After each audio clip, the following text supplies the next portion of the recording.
आज आम्ही या वचनावर मनन करणार. ज्यांनी काय म्हटलं मी मला ज्यांनी त्याच्याकडे पाहिले ते प्रकाश पावले, त्यांची मुखे लज्जेने कधीही काळवडणार नाही. बघा पवित्र शास्त्रामध्ये जसं हे दोन लेकरं आपल्याला सोडून गेले, तसं पवित्र शास्त्रामध्ये आम्हाला अनेक उदाहरणं पाहायला मिळतात, ज्यामध्ये लहान मध्यम वयाचे अशा अनेकांचे लेकर प्रभूकडे गेलेले आम्हाला पवित्र शास्त्रामध्ये दिसतात. आणि त्यापैकी पहिला जर व्यक्ती आम्ही पाहिला ना, तर पवित्र शास्त्रामध्ये पहिले आई वडील, त्यांचं नाव काय माहितीये का? आदाम आणि हव्वा. त्यांना दोन लेकरं झाले, एकाचं नाव काईन आणि दुसऱ्याचं नाव हबेल. दोन लेकरांचे वेगवेगळे स्वभाव होते, परंतु आई बापांनी त्या दोन्ही लेकरांना संस्कार शिकवले आणि त्या माध्यमातून त्यांनी परमेश्वरासाठी अर्पण आणलं. त्यातील हबेलाचं अर्पण परमेश्वराला खूप आवडलं. कोणाचं अर्पण आवडलं?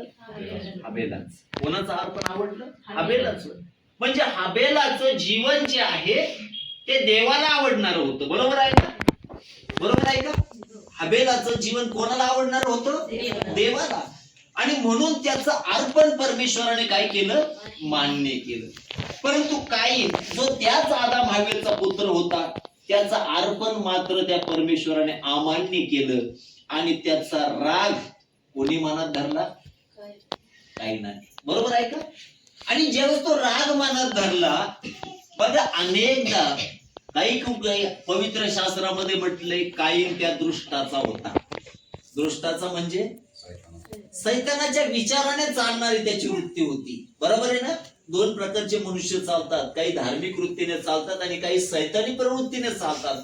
त्यापैकी काईनाच्या मनामध्ये सैतानाने हे घातलं, आपल्या भावाचा खून कर. आणि पवित्र शास्त्रामध्ये पहिलं मरण किंवा पहिला मृत्यू जर कोणाचा असेल तर तो हबेलाचा आहे. कोणाचा?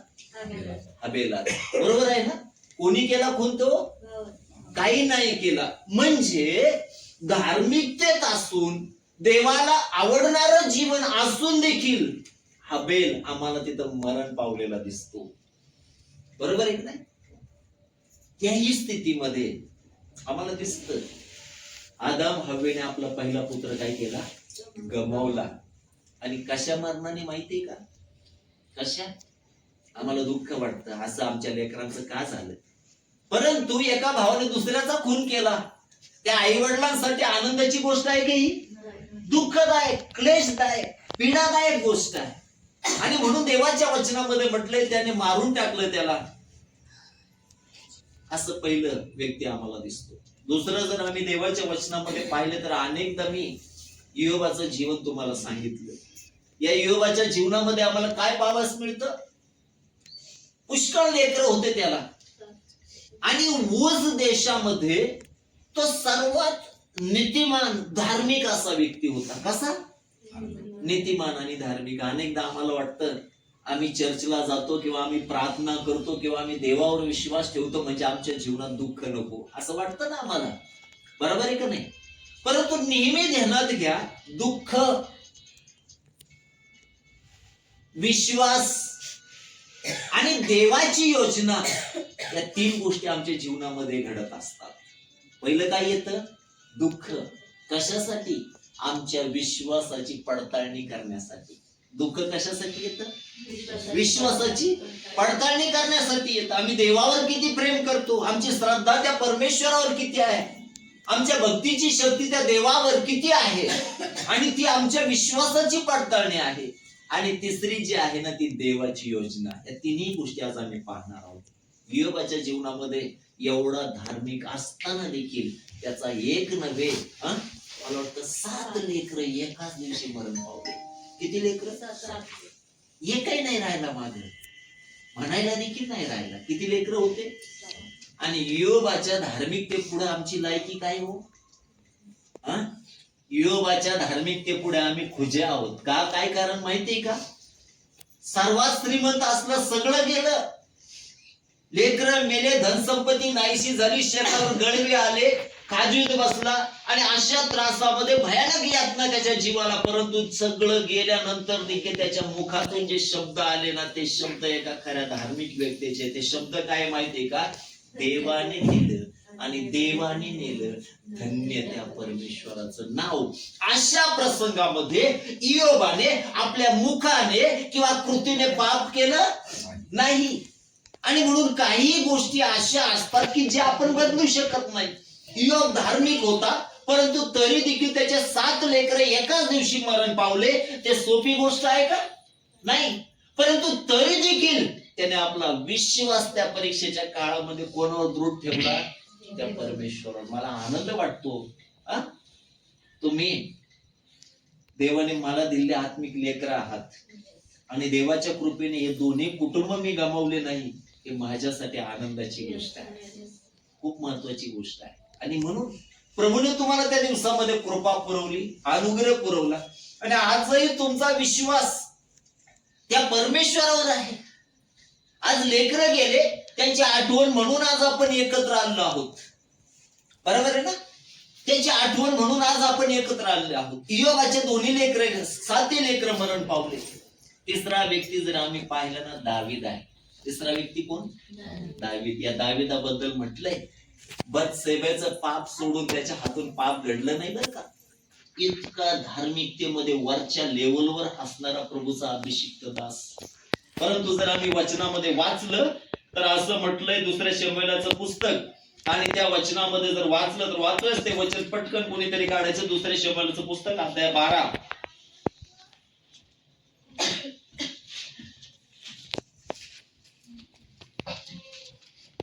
आणि त्याचं 15 पासून पुढील वचने मोठ्याने वाचा. मग त्या नाथान आपल्या घरी गेला. उरियाच्या स्त्रीस जो मुलगा दाविदापासून झाला, त्याचवर परमेश्वराचा तडाखा येऊन तो फार आजारी पडला. म्हणून दावीद त्या मुलासाठी परमेश्वराची काकुळत करू लागला. त्याने उपास केला व तो आत जाऊन रात्रभर जमिनीवर पडून राहिला. त्याच्या घरची म्हातारी माणसे त्याच्याकडे येऊन त्याला जमिनीवरून उठू लागली.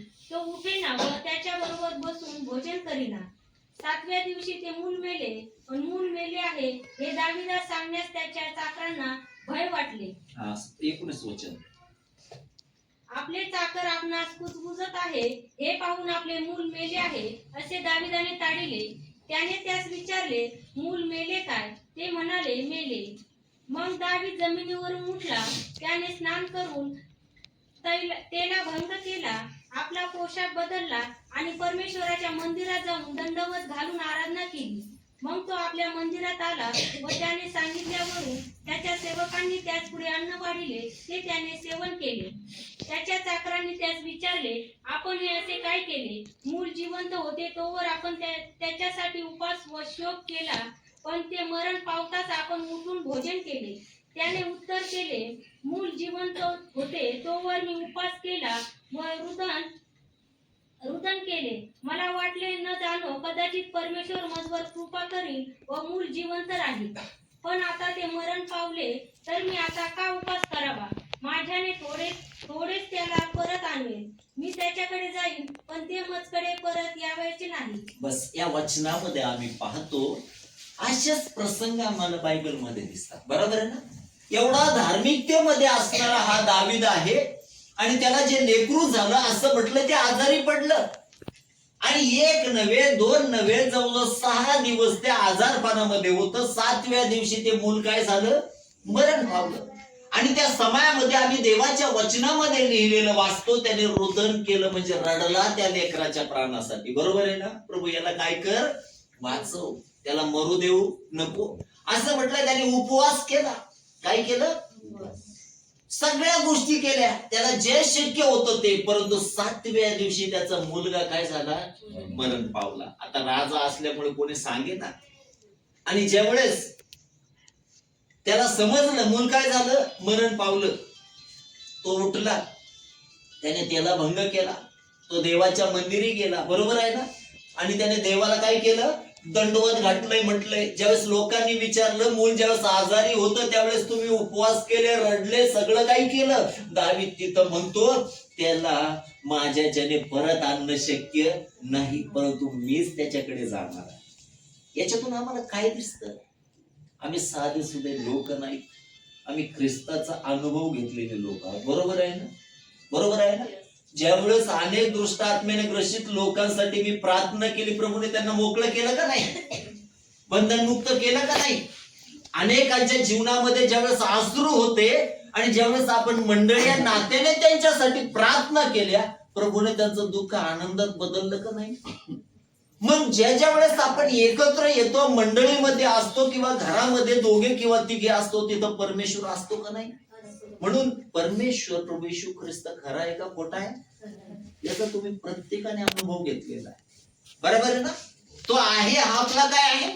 विश्वास आहे. दावीद देखील या वचनामध्ये काय म्हणतो? मला माझ्याच्याने त्याला परत आणणं शक्य नाही, परंतु मीच कोणाकडे जाणार आहे. मग त्याच्या शब्दामध्ये आम्हाला विश्वास दिसतो. दावीदाला माहित आहे की ते लेकरू जर धार्मिकतेमध्ये होतं तर त्याला मी वर गेल्यानंतर काय होणार आहे? भेटणार. म्हणून आमच्याही जीवनामध्ये आम्ही आशाहीन लोक नाही, आशा असणारे लोक आहेत. ज्यावेळेस आमच्या प्रभू येशूची वाणी हल्लेलुया या पृथ्वी तलावर हल्लेलुया, प्रत्येक जण जे ख्रिस्तामध्ये झोपी गेले आहेत ते ऐकतील, त्या वाणी बरोबर प्रत्येक कबर उघडली जाईल आणि देवाचं वचन सांगतं मेलेले उठवले जातील. हालेलुया. आणि म्हणून जर आम्ही विश्वासणारे आहोत तर आम्हाला ही आशा असायला पाहिजे, आमचे लेकर जरी आज ख्रिस्तामध्ये झोपी गेलेले आहेत ना, ते उद्या आम्हाला भेटणार आहे. काय होणार आहे? ही वरवरची आशा आहे का? वरवरची आशा नाही. पवित्र शास्त्रामधून अजून काही लोकांची उदाहरणं तुम्हाला सांगतो. हे धार्मिकांची उदाहरणं मी तुम्हाला सांगितली. अजून एक व्यक्ती मरिया, किती धार्मिक होती, किती धार्मिक आहे. आपण शब्दामध्ये वर्णन करू शकतो का मरियाच्या धार्मिकतेचं?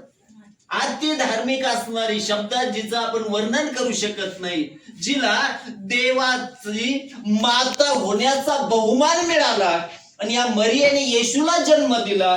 33 वर्षामध्ये हिचा मुलगा वधस्तंभावर तुमच्यासाठी आणि माझ्यासाठी मरण पावला. कसं मरण आहे पावेल आपल्याला? मला माझ्या लेकरांचं मरण असं पावेल का? नाही. परंतु मरियेने पाहिलं, कारण तो ते देवाच्या योजनेचा काय होता?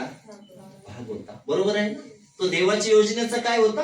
भाग. त्याला तिथं मरण होतं. देवाचं वचन सांगतं स्त्रीपासून जन्मलेला प्रत्येक पुरुषाला मरण ठेवलेलं आहे. आणि देवाचं वचन सांगतो तू माती आहेस, तुझी उत्पत्ती मातीतून आहे, तू मातीतच जाशील, असा आदामाला दिलेलं शाप आहे तो. बरोबर आहे ना? आणि म्हणून देवाच्या वचनामध्ये आम्ही पाहतो त्या स्त्रीचं हृदय जर पाहिलं तर सोपी गोष्ट आहे का? असं म्हटलंय ज्यावेळेस तो वधस्तंभावर होता, मरिया कुठं होती माहितीये का? कुठं होती? वधस्तंभाच्या जवळ होती. बरोबर आहे? पुढे जर आम्ही देवाच्या वचनामध्ये पाहिलं मरियेबद्दल, आपण पाहिलं 34 स्त्री, 5वं जर आम्ही पाहिलं तर प्रभू येशू ख्रिस्त कोणाचा पुत्र आहे बरं? कोणाचा? जिवंत देवाचा एकुलता एक पुत्र म्हटलंय. किती? दुसरा आहे का? दुसरा आहे का पुत्र? जिवंत देवाला एकुलता एक पुत्र म्हटलंय. आणि त्या प्रभू येशूला देखील मारावं लागलं कुठं तर वधस्तंभावर. बरोबर आहे ना? मग दुःख काय आपल्या जीवनात आहे का? धार्मिकांच्या जीवनात दुःख नाही का? परंतु ते दुःख आमची परीक्षा म्हणून येतं. कसं येतं? परीक्षा म्हणून. नेहमी समजून घ्या आणि या दुःखात कधी खचून जाऊ नका. स्वतःला विश्वासामध्ये मजबूत ठेवा, कारण विश्वास पाहिल्याने देव आमच्या जीवनात अद्भुत काम करणारा परमेश्वर आहे. त्या परमप्रिय परमेश्वराच्या पुत्राला देखील काय करावं लागलं?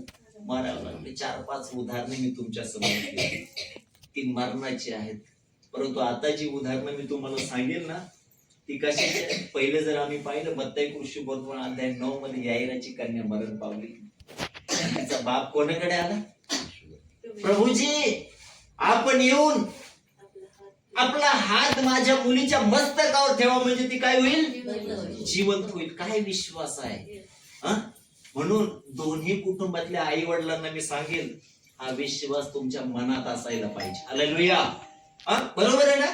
इतका मोठा विश्वासाचा स्तर आहे आणि देवाच्या वचनामध्ये म्हटलंय लोक हसायला लागले. आजही अनेकांना ख्रिस्ताचं वचन सिंपल वाटतं, परंतु बायबल वचनाच्या सत्यतेबद्दल काय सांगतं माहिती का? आकाश आणि पृथ्वी नाहीशी होईल, परंतु याच्यातला एक देखील काना आणि मात्रा रद्द होणार नाही. एवढी शाश्वती त्या अभिवचनामध्ये आहे. प्रभू येशू गेला आणि त्याने म्हटलं मुली उठ. मुली काय कर? उठ. आणि वचनामध्ये आम्हाला पाहावयास मिळतं, मेलेली मुलगी प्रभू म्हणतो झोपलेली आहे, आणि ती लगेच उठली आणि देवाने अद्भुत चमत्कार केला. बरोबर आहे का? यातून प्रभू काय दाखवतो? पुनरुत्थान व जीवन येशू आहे. हालेलुया. आणि जो त्याच्यावर विश्वास ठेवतो तो मेला असला तरी जगेल. हालेलुया. आणि त्याचं प्रमाण हे आम्हाला देवाच्या वचनामध्ये पाहावयास मिळतं. दुसरा व्यक्ती जर आम्ही देवाच्या वचनामध्ये पाहिला तर शुनेमकरीन स्त्री, जिने आलिशाचा काय केला? खूप पाहुणचार केला. कोणाचा पाहुणचार केला? सेवकासाठी काहीही करायची ती बाई. एवढा पाहुणचार करणारा, आदर आतिथ्य करणारी. ज्यावेळेस तिला त्या ठिकाणी आलिशाने म्हटलं आम्ही तुमच्यासाठी काय करावं, त्यावेळेस ती काय म्हणते माहितीये का? काही करायची गरज नाही. त्यावेळेस त्या दासाने सांगितलं तिला पुत्र नाही. आलिशाने तिला अभिवचन दिला आणि देवाने पुढच्या वर्षी तिला काय दिला? पुत्र दिला. अनेक होते का? एकच होता, तो मरण पावला. आणि ज्यावेळेस मृत्यू पावला ती बाई उठली, तिने गाढवावर कोगीर घातला आणि आलिशाला भेटायला निघाली. त्या विश्वासाने गेली. नवऱ्याने विचारलं कुठं चालली? आज शब्दात नाही, चंद्रदर्शन नाही, कुठं चालली? ती म्हटली काही चिंता नाही, मी जाऊन येते. त्या आलिशाला भेटायला गेली. मध्ये सेवक भेटला. जेव्हा आलिशाने जाऊन त्या लेकरावर पाखर घातली, देवाचं वचन सांगतं मेलेलं मूल प्रभूने जिवंत केलं आणि हे दाखवून दिलं तो मृत्यूंना सजीव करणारा असा आमचा परमेश्वर आहे. अभिवचन आम्हाला त्या ठिकाणी दिसतं. तिसरं जर आम्ही देवाच्या वचनामध्ये पाहतो तर नाईन गावातील विधवेचा मुलगा, बरोबर आहे ना? विधवेचा मुलगा, तिचा एकच आधार होता. लेकरं होते का अधिक? एक कोणता एक आधार. आणि देवाच्या वचनामध्ये ज्यावेळेस आम्ही पाहतो तिचा तो आधार देखील काय झाला? नाहीसा झाला. तो मुलगा काय झाला? मरण पावला. तो मुलगा काय झाला? मरण पावला. आणि देवाचं वचन आम्हाला सांगतं त्याचं प्रेत घेऊन लोक चालले, परंतु देवाच्या वचनामध्ये म्हटलंय त्याचं प्रेत ज्या वेशीपासून चाललं होतं तिकडे प्रभू येशू येत होता. आणि जाऊन त्या तिरडीला स्पर्श केला आणि वचनामध्ये म्हटलंय तो त्या विधवेचा मुलगा काय झाला? जिवंत झाला. म्हणून हे अभिवचन बायबल केवळ वरवरच नाही, सत्य जाणून घेऊन आमच्या विश्वासाचा स्तर तेवढा असायला पाहिजे. आणि ज्यावेळेस त्या विश्वासामध्ये तुम्ही चालताना तुमच्या दुःखामध्ये, तो आमच्या डोळ्याचे सर्व अश्रू पुसून टाकणारा परमेश्वर. जगातले लोक आमचं सांत्वन नाही करू शकत, ते आम्हाला दिलासा नाही देऊ शकत, परंतु स्वतः परमेश्वर ज्याने आपल्या लेकराचं दुःख स्वतःच्या डोळ्याने पाहिलं ना, त्याला तुमचं दुःख समजत नाही का? त्याला समजतं तुमचं दुःख, कारण तो आपला निर्माण करता परमेश्वर आहे. आणि म्हणून पुढचा व्यक्ती जर आम्ही देवाच्या वचनामध्ये पाहिला तर असं म्हटलंय, योहान कृष्णवर्तमान अध्याय 11, लाजराचं उदाहरण आहे, जो आपल्या दोन्ही बहिणीचा, बरोबर ना? लाजर मरण पावला, बहिणीला आधार राहिला का? कोणीच आधार राहिला नाही. आणि त्यांनी अपेक्षा केली प्रभू येशूने यावं. प्रभू येशू कितव्या दिवशी आला? चौथ्या दिवशी. त्या दिवशी तो तिच्याबरोबर बोलतो आणि ती म्हणते हो प्रभूजी, तो ज्यावेळेस पुनरुत्थान होईल त्यावेळेस तो काय होईल?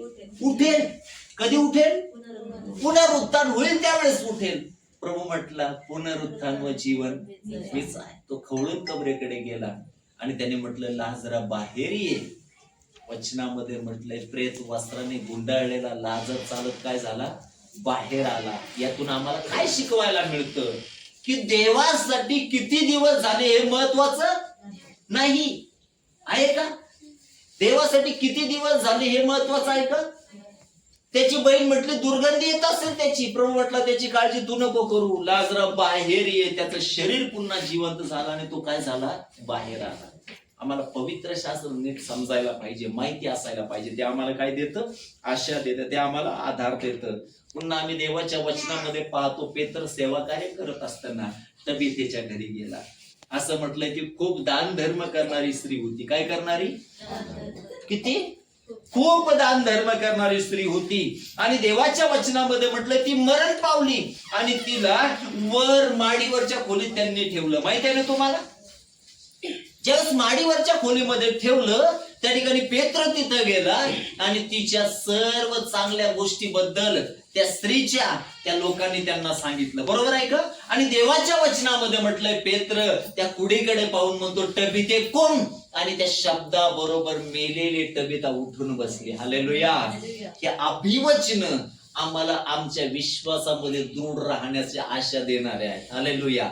अनेक वेळा दृष्ट आत्म्याने पीडित लोक ज्यावेळेस येतात आपण म्हणतो येशूच्या नावाने निघ. अरे काही लिंब नाही लागत, नारळ नाही लागत, पाणी नाही लागत, तेल नाही लागत, त्या शब्दाबरोबर निघून जातात, कारण आमचा देव जिवंत आहे. हालेलुया. आणि म्हणून जर तो जिवंत आहे तर आमचा विश्वास देखील कसा असायला पाहिजे, तेवढा दृढ असायला पाहिजे, तेवढा मजबूत असायला पाहिजे. म्हणून देवाच्या वचनामध्ये ती टबिता काय झाली, जिवंत झाली. पुढे जर आम्ही देवाच्या वचनामध्ये पाहिलं तर असं म्हटलं गेलंय, प्रभू येशू ख्रिस्ताने अभिवचन दिलं होतं. काय होतं माहितीये का? तुम्ही मला वधस्तंभावर खेळा, तिसऱ्या दिवशी मी पुन्हा उठेन. हालेलुया. तिसऱ्या दिवशी मी काय होईल, पुन्हा उठेन. शिष्याने विश्वास नव्हता, परंतु ज्यावेळेस त्याचा समय आला, देवाचं वचन सांगतं तिसऱ्या दिवशी ज्यावेळेस त्या स्त्रिया त्याला पाहण्यासाठी गेल्या, त्यावेळेस त्यांना दिसलं कबर खाली आहे आणि प्रभू येशू ख्रिस्त मृतातून जिवंत झालेला आहे. हालेलुया. यातून आम्हाला काय पाहावयास मिळतं? एवढी जी लिस्ट मेल्यातून जिवंत झालेल्याची वाचली ना मी तुमच्यासाठी, ती यासाठी की तुमच्या विश्वासामध्ये तुम्ही मजबूत असाल. बरोबर आहे ना? म्हणून आमच्या दुःखाच्या काळामध्ये कधीही आम्ही देवाविरुद्ध कुरकुर करू नये. जेवढे उदाहरणं सांगितले त्याच्यामध्ये एक देखील अधार्मिक व्यक्ती तुम्हाला दिसतो का? कसे व्यक्ती होते? धार्मिक. आमच्यापेक्षा त्यांची लेवल खूप वरची आहे. योबाबद्दल जर आम्ही देवाच्या वचनामध्ये पाहिलं तर 7 लेकरं एका टायमाला त्याला काय करावं लागले, गमवावं लागले. परंतु त्या ठिकाणी त्यांनी विश्वास गमावला नाही. आणि त्यातून आम्हाला देवाची योजना समजते. काय समजते? देवाची योजना. आता लक्षपूर्वक आहे का? दोन्ही परिवाराने विशेष करून पवित्र शास्त्रामध्ये एका स्त्रीचं उदाहरण आहे जी अब्रामाची पत्नी आहे. ती अब्रामाची कोण आहे? पत्नी. काय नाव तिचं? सारा. आणि ती म्हातारी झाली. म्हटलं काय झाली? 75 वर्षी प्रभूवर विश्वास ठेवणारा, ज्याला परमेश्वराने दर्शन दिलं असा अब्राहम म्हातारा झाला. आपल्याला लेकरू कधी होईल याची वाट पाहत. बरोबर आहे ना? 25 वर्ष त्याने लेकरासाठी काय केली? वाट पाहिली. किती वर्ष? 25 वर्ष. आणि वचनामध्ये म्हटलंय म्हातारी ज्यावेळेस सारा झाली ना, त्यावेळेस वचनामध्ये म्हटले म्हाताऱ्या बाईला लेकर होतात का? तिचं लेकर प्रसवण्याचा समय निघून गेला होता. ती म्हातारी होती, परंतु तरी देखील देवाचं वचन सांगतं परमेश्वरासाठी कुठली गोष्ट अशक्य आहे का? म्हणून ज्यावेळेस परमेश्वर तिला म्हटलं तुला पुत्र होईल, सारा हसली. साहजिक आहे ना? बरोबर आहे. म्हातारपणात जर लेकरू झालं एखाद्याला सगळं गाव हसल का नाही? म्हणून तिच्या पुत्राचं नाव काय ठेवलं माहितीये का? इसाक ठेवलं. हास्य फुलवणारा परमेश्वर. जिथं आशा संपलेली होती. राहिलं होतं का काही? राहिलं होतं का? टोमने ऐकू ऐकू थकली होती. वांस, हिला काही नाही, हिला काही नाही, हिला काही नाही, हे ऐकलं तिने. अब्रामाला देखील अब्राहम म्हणायचे. काही काही टोम नाही म्हणायचे. अब्राहम म्हणजे राष्ट्राचा पिता. नाव काय त्याचं नाव काय? राष्ट्रांचा बाप. परंतु लेकरू पाहिलं तर एकही नाही.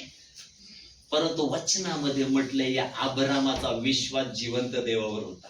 कोणावर होता? कोणावर होता?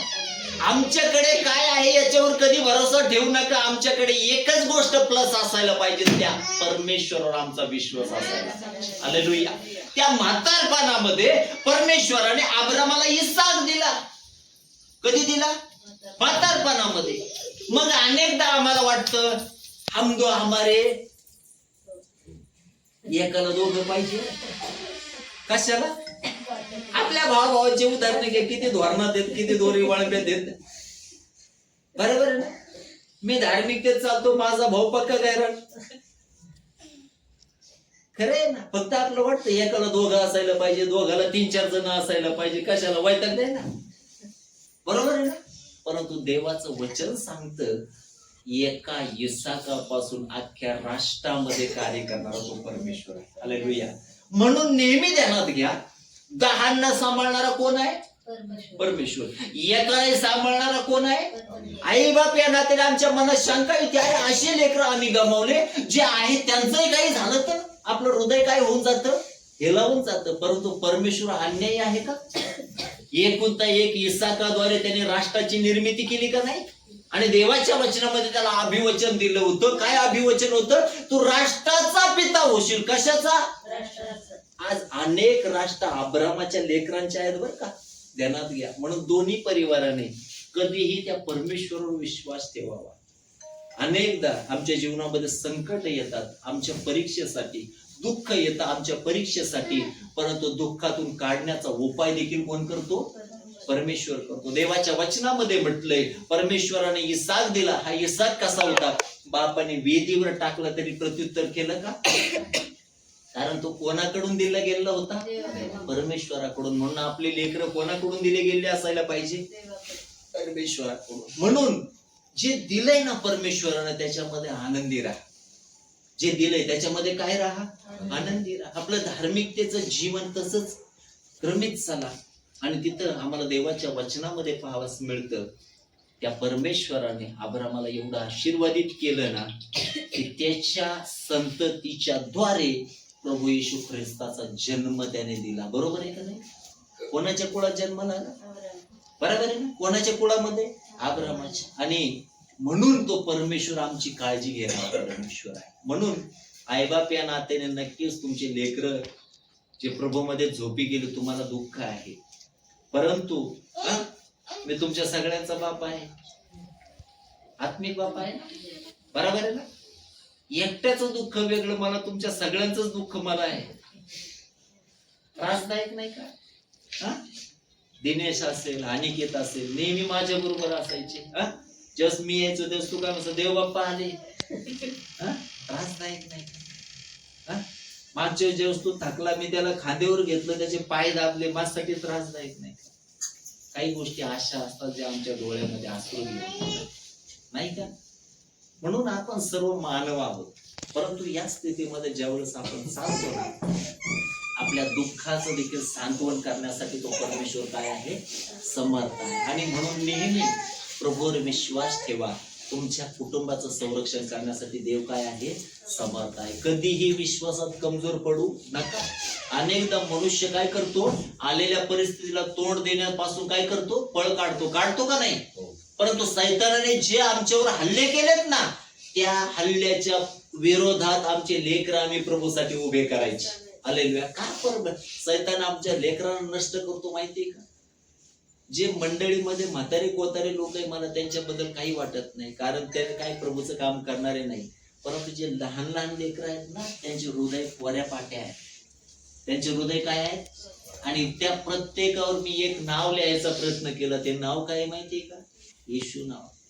ज्यावेळेस हे लेकर मोठाले होतील ना, आपण नाही सांगू शकत कोण मोठा सेवक होईल, कोण भविष्यवक्ता होईल, कोण काय होईल, नाही सांगू शकत. परंतु अनेकदा आमचे लेकर मारण्याचा सैतान काय करतो?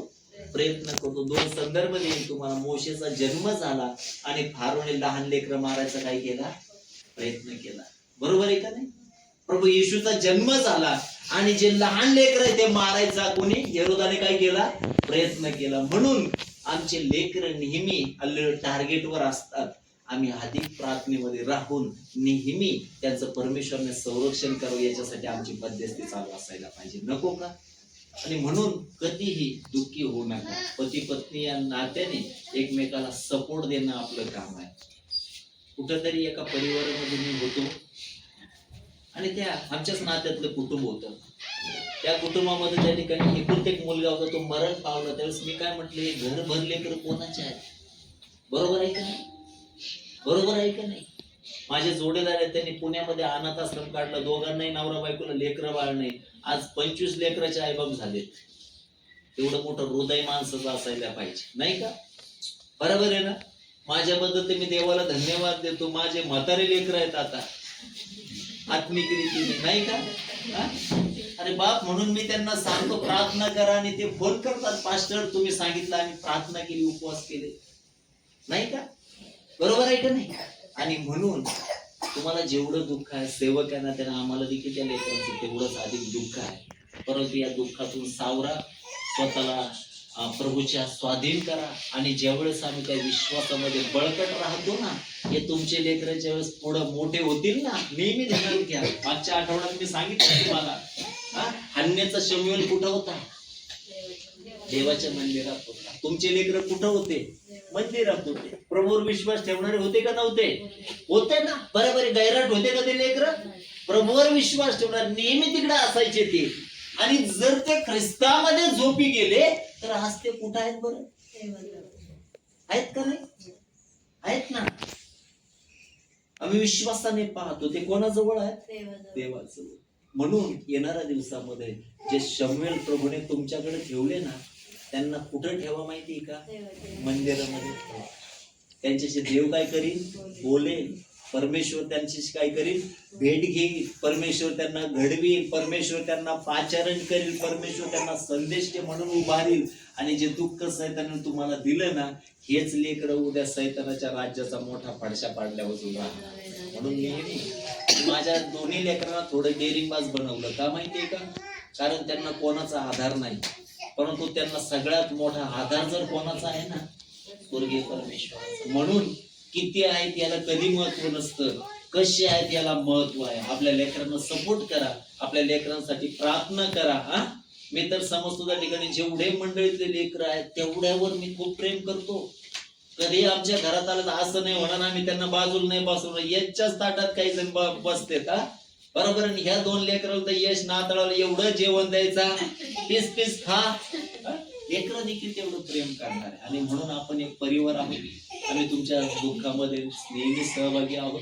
म्हणून कधीही दुःखी राहू नका. तुमच्या कुटुंबासाठी आमच्या प्रार्थना कधीच दोन्ही कुटुंबासाठी टळलेल्या नाही. आणि आमची आशा आहे जे लेकर प्रभूने तुमच्यामध्ये ठेवलेत ना, ते लेकर जर प्रभूमध्ये निरंतर राहिले, त्यांच्या प्रकाशाद्वारे परमेश्वर त्यांना उंचावल्यावर सुद्धा राहणार. त्या वचनातून प्रभू तुम्हाला आशीर्वादित करू. प्रार्थना करूया. Thank you Jesus. हालेलुया. सर्व प्रार्थना